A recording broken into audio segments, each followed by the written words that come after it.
There are many health issues among the young people of Australia. This presentation will be focusing more specifically on mental health, body image and asthma, also discussing how physical activity is benefiting the youths of Australia and the strategies used by schools to help monitor and promote better health for your children. Being mentally healthy means that you are content and in control with all aspects in your life. You are also in a state of happiness and surround yourself with positive things to ensure that the absence of activity continues. Mental illness means that you do not have control over these aspects of your life. You may not have the ability to always monitor your emotions, sometimes causing you to snap. You often don't feel positive and happy with how your life is going and do not know how to get out of this mindset. Some mental illnesses that are quite prevalent in our society include depression, schizophrenia, self-harm, and suicide. There are many aspects of your children's day-to-day lives that can contribute to them not being fully mentally healthy. Increased stress levels, either at home, at school, or on the sporting field, often play a large role in this. Media stereotypes, especially in young girls, can place your children in a negative state of mind, making them feel as if they are not good enough. Also, being bullied by peers can almost place a cloud of negativity over your children that can be hard to remove. These negative aspects causing mental illness in your children have destructive effects on multiple areas of their lives. In younger children, we often see marks at school being lowered due to not feeling competent and having a lack of motivation. A loss of friends can also be felt due to a child not being able to monitor their emotions. As a result, the combination of the above effects can cause a child's sleep patterns to be interrupted, thus continuing an unbreakable cycle.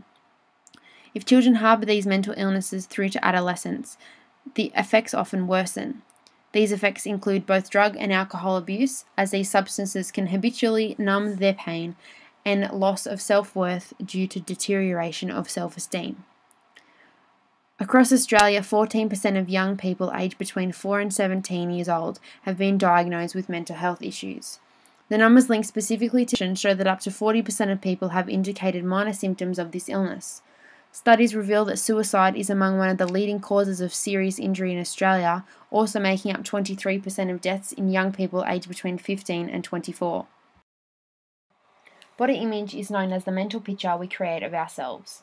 These are linked specifically to a person's weight and physical appearance. People can have a positive image of themselves, meaning they are comfortable in their own skin. However, a lot of the time people have a negative body image. These negative body images often lead to eating disorders such as anorexia, bulimia, and binge eating, which all have damaging effects on your health. On the other hand, if someone is too comfortable in their own skin, they can often become obese, which similarly is unhealthy. Obesity in children is directly linked to the eating habits of parents, which will snowball into unhealthy eating practices as adolescents. With body image stem from a multitude of causes. Media and stereotyping are the main reasons behind young people having a negative portrayal of their own body. This is due to magazine and entertainment domains constantly advertising what a bikini body should look like, how males should have a six-pack, and how eating next to nothing is good for your health. There are many stereotypes regarding body shapes, such as slim figures, the hourglass figure, and curvy figures. They are often unrealistic body shapes that young girls in particular are striving for. The stereotype of a tanned, muscular man is again unhealthy to attain. This is because of the ways in which advertised that results are achieved, including incorrect muscle enhancement.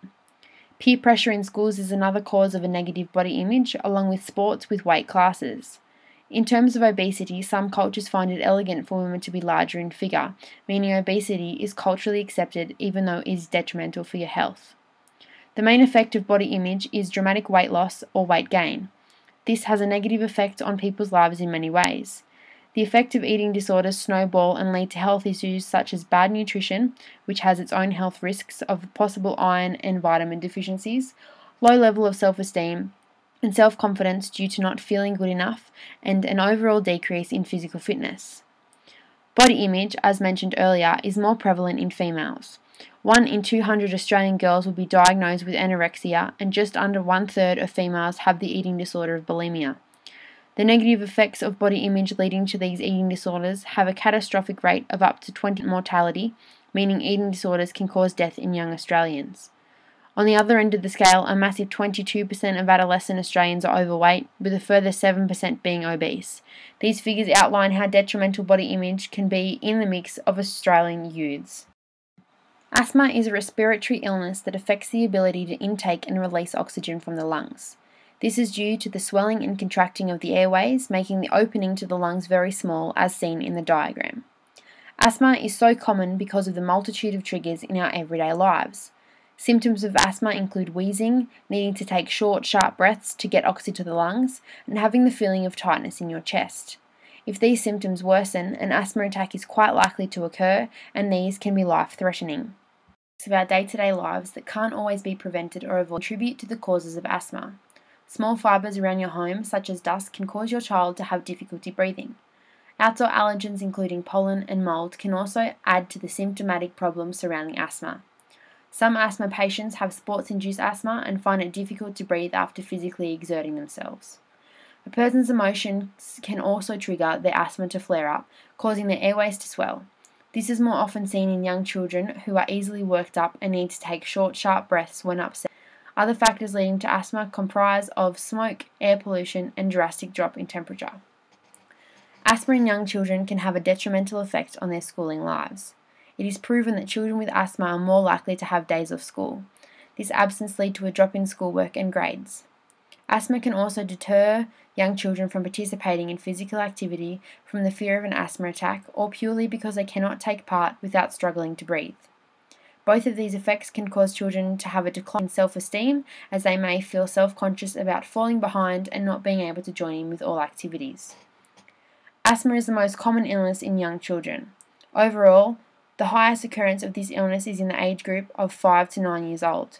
The prevalence of asthma in Australia has dropped, however the rate is still high at 1 in every 10 people being diagnosed. Studies also show a decrease in the level of asthma-related fatalities, reducing by 45% from 1997 to 2009. Physical activity has many positive physical, social and emotional benefits for young children. The physical benefits include a decrease in heart rate and an increase in stroke volume, cardiac output and oxygen uptake. All of the benefits will contribute to a child's cardiovascular health as they are related to blood being through the body and the oxygen capacity of a child's lungs. The World Health Organization states that physical activity improves muscular fitness and strength. It can also help decrease the risk of illnesses such as diabetes and can also reduce the risk of injury. A combination of these things allows young children to be physically fit, exercise and play for longer periods of time, and enjoy being active. The positive benefits of physical activity on a child's mind are immense. It has been proven by Dr. Kenneth Fox that physical activity can help to minimize anxiety, improve sleep patterns in children, and boost positive moods. These improvements can assist in preventing both mental health issues and problems with negative body image. As well as this, physical activity allows children to build on their self-regulation skills and helps improve problem solving with other peers.